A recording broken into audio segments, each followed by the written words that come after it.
Yes, may buntag sa tanan mga kagarbosa. Ito, naglalaban ako ngayon. Binabad ko na to. Binanawan ko na siya. Tapos saka ko siya binabad ng powder na may sundots. Konti lang.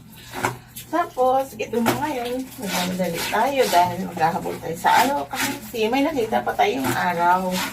Kung baga sa buhay, may nakita pa tayong kinabukasan na nasisilip natin kahit pa paano para sa mga anak natin. Para yung damit na to or itong punda na to.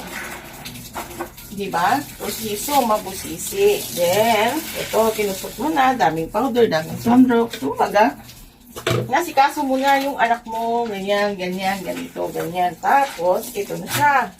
Binulawan mo siya maigi. Kumbaga sa tao, binihisan mo din siya. Kumbaga na, mamuhay siya ng as in nasa Maynila. Hindi katulad ng buhay ng probinsya. So, ito na. Binanlawan mo, nilagyan mo pa ng downy. Parang tao, diba? Kung paano mo isa na-esikaso. Lalo na pag anak mo. Then, ilang beses mo siya binanlawan, nilinisan, na gusto mong malinis.